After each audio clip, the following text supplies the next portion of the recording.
आप बताइए क्या।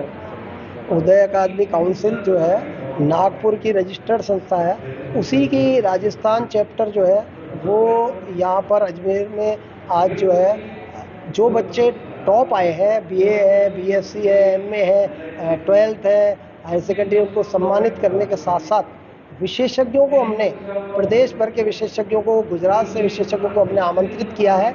वो इन बच्चों को मोटिवेट कर रहे हैं, उनको गाइड कर रहे हैं कि आईएएस क्या होता है, यूपीएससी के एग्ज़ाम क्या होते हैं, आरएएस अधिकारी क्या होते हैं, एलाइड सर्विसेज क्या होती है, इसमें कैसे अप्लाई किया जाता है और कैसे इसमें पास हुआ जाता है, कितनी एज में अप्लाई किया जा सकता है, कितनी एज तक अप्लाई किया जा सकता है, ये सारी डिटेल में इनको बात बताई जा रही है। और लोक प्रशासन क्या होता है, पब्लिक एडमिनिस्ट्रेशन क्या होता है, कि इसमें ब्यूरोक्रेट्स अलग होते हैं और जनप्रतिनिधि जो मतदान से चुने जाते हैं, जनता द्वारा चुने जाते हैं, उनका क्या रोल होता है और जो ब्यूरोक्रेट्स होता है उनका क्या रोल होता है। जो जो चुनकर जाते हैं जनप्रतिनिधि, उनका काम नीति बनाना, कानून बनाना होता है। और जो आईएएस अधिकारी होते हैं वो इनके स्पेशलिस्ट होते हैं। जो मंत्री या मंत्रिमंडल में जनप्रतिनिधि है वो शिक्षा विभाग में अनपढ़ भी मंत्री हो सकता है, पर आईएएस जो होता है वो हाईली क्वालिफाइड होता है और कॉम्पिटिटिव एग्ज़ाम पास करके उसमें जो हाई लेवल पे पास होता है, मेरिट में आता है, उसको ही ये पद मिलते हैं। तो ये जो भारतीय कानून व्यवस्था है,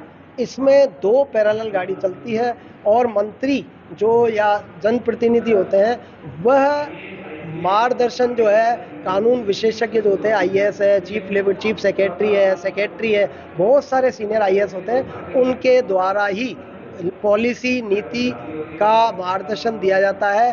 तभी देश का कानून, देश की व्यवस्था, सत्ता जो है तभी पब्लिक के बीच में जाती है। रमेश लालवानी, महासचिव, उदय अकादमी काउंसिल अजमेर। उदय एकेडमी राजस्थान की तरफ से यहाँ पे प्रोग्राम कर रहे हैं, जिसमें जो 10वीं 12वीं graduate first year second year में जो बच्चे 85+ % से पास हुए हैं उन सबको सम्मानित कर रहे हैं। और करीब करीब 70-75 बच्चे आ चुके हैं, तो उनको हम सबको सम्मानित करेंगे। इसके साथ साथ उदय एकेडमी जो नागपुर की रजिस्टर्ड संस्था है, जिसका मैं राजस्थान का प्रदेश अध्यक्ष हूँ, तो उसमें हम बच्चों को सिखाएंगे आईएएस आईपीएस बनना आपके लिए कितना अच्छा है। उसमें आप देश सेवा के साथ समाज सेवा, निचले तबके के देकर हर समाज को आप सहायता दे सकते हैं। तो इसलिए हमारा यही है कि बच्चे आगे बढ़ें।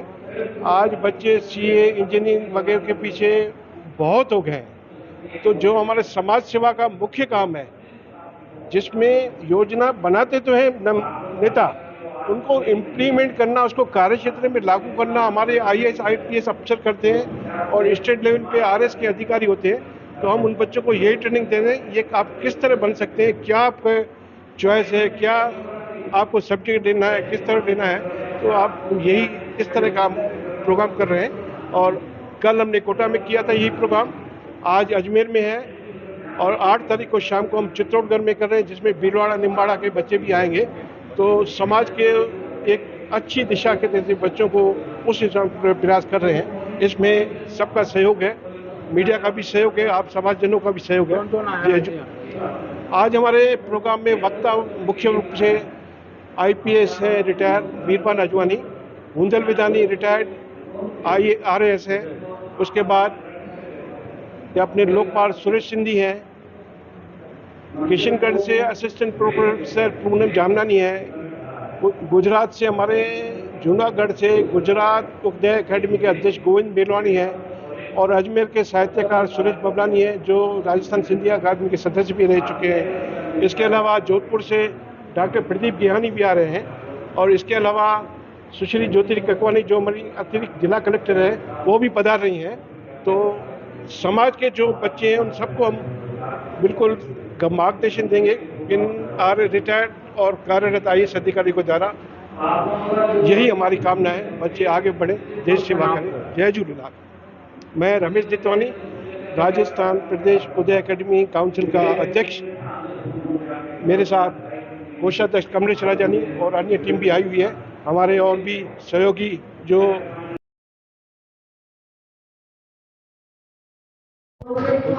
आज उदय अकेडमी के यहाँ से हमें प्रोग्राम हुआ था, उसमें हमने बहुत कुछ सीखा। जैसे कि यहाँ पे बहुत सारे अपर पोस्ट के आए हुए थे, जैसे IAS IPS DSP IG वगैरह। यहाँ पे बहुत सारे सर आए हुए थे, जिसमें मैम ने हमें बताया कि लाइक हमें फ़ोन से ज़्यादा डिमोटिव नहीं होना चाहिए। फेसबुक, इंस्टाग्राम, मोबाइल, मतलब ऑलमोस्ट मोबाइल पे हमें ज़्यादा कंसंट्रेट नहीं करना चाहिए, हमें स्टडीज़ पे फोकस करना चाहिए, जिसकी वजह से हमारा खुद का एक ब्राइट फ्यूचर होगा। अगर हम अभी इन कुछ सालों में अगर हम पढ़ाई नहीं करेंगे तो हमें आगे चल के लाइक कोई सक्सेस मिलने से तो रही, बल्कि अगर उन्होंने हमें इतना मोटिव किया कि हाँ, हमें पढ़ाई करनी चाहिए लाइक उसके लिए। और बाकी सर वगैरह थे, उन्होंने बताया कि करंट अफेयर्स, मतलब हमें जीके की नॉलेज ऑलमोस्ट होनी चाहिए।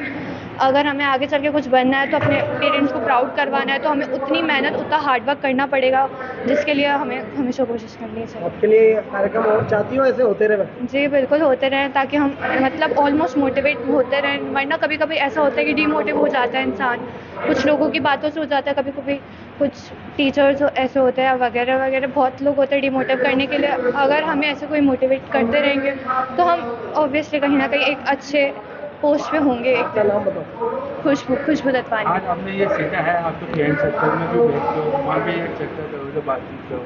जी, बिल्कुल करेंगे, उनको भी मोटिवेट करेंगे, उनको भी बोलेंगे कि प्लीज़ इतने आओ यहाँ पे। उन्होंने और मिस किया या आपने उनको बताओगे कि भाई मैंने फ़ायदा लिया, आप रह गए?